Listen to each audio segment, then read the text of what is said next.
Salam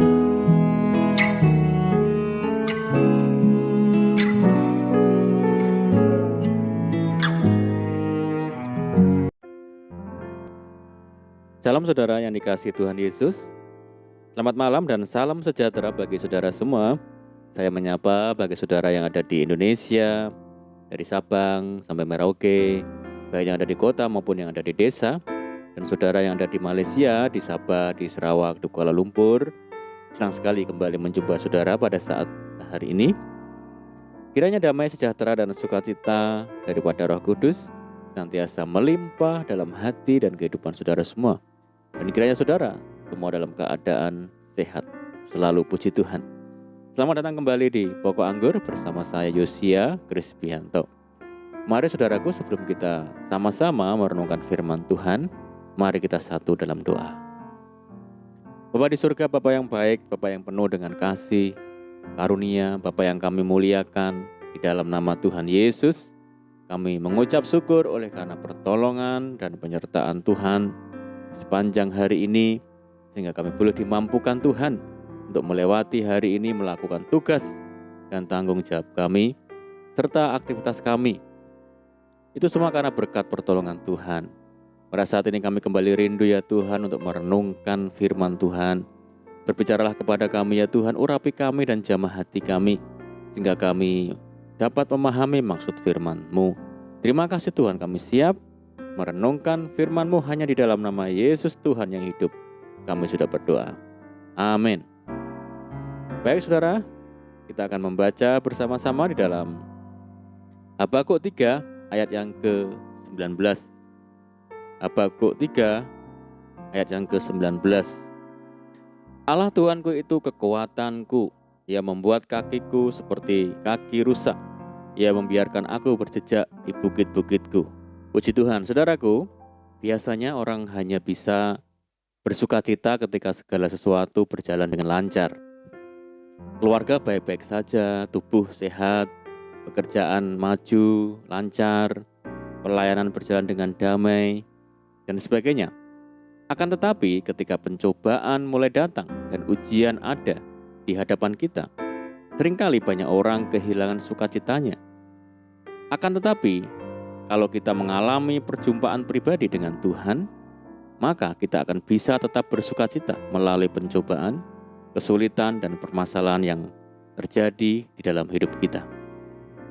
Saudaraku, dalam Habakuk 3 ayat yang ke-17 dan 18 mengatakan, sekalipun pohon ara tidak berbunga, pohon anggur tidak berbuah, hasil pohon zaitun mengecewakan, sekalipun ladang-ladang tidak menghasilkan bahan makanan, kambing domba terhalau dari kurungan dan tidak ada lembu sapi dalam kandang.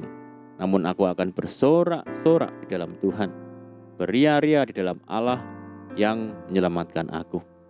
Saudaraku, inilah yang dinamakan dengan sukacita segala kondisi. Saat kita mengalami perjumpaan pribadi dengan Tuhan, maka sukacita yang kita rasakan sumbernya dari Tuhan, bukan dari pohon anggur yang berbuah, pohon zaitun yang menghasilkan, atau kambing domba yang banyak dan sebagainya. Saudara, kelanjutan dari tulisan Nabi Habakuk itu adalah Allah Tuhanku itu kekuatanku. Ia membuat kakiku seperti kaki rusa. Ia membiarkan aku berjejak di bukit-bukitku. Kekuatan dari Tuhan inilah yang memberikan sukacita yang tidak tergantung situasi kondisi dalam hidup kita, saudara.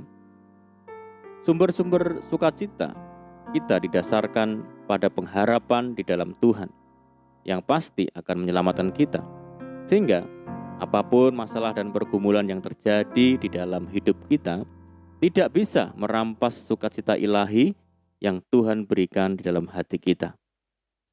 Saudara, perjalanan kehidupan orang percaya akan menghadapi masa-masa yang sukar, seperti yang tertulis dalam 2 Timotius 3 ayat yang ke-1. Dikatakan, ketahuilah bahwa pada hari-hari terakhir akan datang masa yang sukar. Situasi dan kondisi di dunia ini akan semakin memburuk di hari-hari terakhir ini, saudara. Seperti meningkatnya kejahatan, standar moral yang semakin turun, kehidupan yang sulit dalam hal finansial, tingkat kesehatan dan kesejahteraan yang semakin menurun, dan juga penyesatan yang terjadi semakin banyak. Kondisi yang semakin sulit ini menyebabkan banyak orang kehilangan imannya kepada Tuhan Yesus dan mengalami goncangan dalam hati dan pikirannya. Pada saat seperti itu, apakah yang harus dilakukan sebagai orang percaya? Saudara, ada sebuah ilustrasi bahwa seorang pendaki gunung yang sedang dalam kesulitan atau tersesat harus terus berjalan sampai menemukan pertolongan. Firman Tuhan mengingatkan bahwa pencuri datang untuk mencuri, membunuh, dan membinasakan. Tetapi Tuhan Yesus datang untuk memberikan hidup dan hidup yang berkelimpahan. Hanya oleh karena Kristus, kita memiliki pengharapan baru yang memberikan kekuatan untuk terus berjalan dalam iman sampai memperoleh kegenapan janji yang sempurna dalam kekekalan.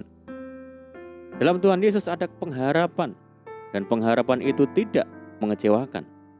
Dan Tuhan Yesus adalah Allah yang setia, saudara. Dia sanggup dan selalu menepati janji yang diberikannya kepada kita. Inilah pengharapan yang kuat bagi jiwa kita, saudaraku. Yang harus kita lakukan adalah kita harus bersuka cita dan bertekun di dalam pengharapan yang telah dijanjikan Tuhan, saudara. Bersuka cita menurut Kamus Besar Bahasa Indonesia adalah suka hati, hati yang senang, bergirang. Oleh karena itu, mari saudara, kita saat ini bersuka cita di dalam pengharapan. Pengharapan yang tidak pernah mengecewakan. Mari kita jalani hidup ini dengan sukacita. Sebab Tuhan Yesus yang menjamin hidup kita. Janganlah kita bimbang dan janganlah kita ragu akan kasih Tuhan, saudara. Sebab Tuhan Yesus yang selalu mengasihi kita, anak-anaknya, yang taat dan setia kepadanya. Amin, puji Tuhan. Mari kita berdoa. Bapa di surga, Bapa yang baik, Bapa di dalam nama Tuhan Yesus. Terima kasih Tuhan buat firman-Mu saat ini. Tuhan ajar kami untuk selalu hidup dalam sukacita, bersukacita di dalam pengharapan kepada Tuhan. Ajar kami untuk selalu bersuka hati dalam segala kondisi dalam hidup ini. Entah itu kondisi baik maupun yang kurang baik. Sebab kami percaya bahwa hidup kami ada di dalam tangan Tuhan, ada di dalam pemeliharaan Tuhan. Terima kasih ya Tuhan. Dan saat ini kami berdoa bagi saudara kami semua yang setia mendengar program ini, yang di Indonesia, dari Sabang sampai Merauke, yang di Malaysia, dan dimanapun saudara kami berada. Tuhan Yesus yang memperhitungkan kesetiaan mereka. Berkati mereka dengan berkat-berkat ilahi ya Tuhan. Berdoa bagi mereka yang saat ini sakit, Tuhan sembuhkan di dalam nama Tuhan Yesus. Yang hidup di dalam kesulitan, persoalan, pergumulan, cobaan, mari Tuhan tolong mereka, pulihkan mereka, tolong mereka, berkati dan pulihkan kehidupan mereka. Tuhan Yesus memberkati mereka dalam kehidupan rumah tangga, keluarga, pekerjaan, bisnis, pendidikan, dan segala sesuatu yang diusahakan. Tuhan memberkati. Berdoa bagi saudara kami yang hidup dalam belenggu dan ikatan dosa, mari Tuhan lepaskan di dalam nama Tuhan Yesus Kristus. Dan berdoa bagi bangsa kami Indonesia saat ini menghadapi berbagai macam permasalahan, khususnya pandemi. Mari Tuhan berikan belas kasihan Tuhan bagi bangsa kami. Pulihkan bangsa kami ya Tuhan. Dan kerinduan kami mohon belas kasihan Tuhan sehingga pandemi global ini segera berakhir. Terima kasih Tuhan. Ini doa kami percaya Tuhan mendengar seruan doa kami.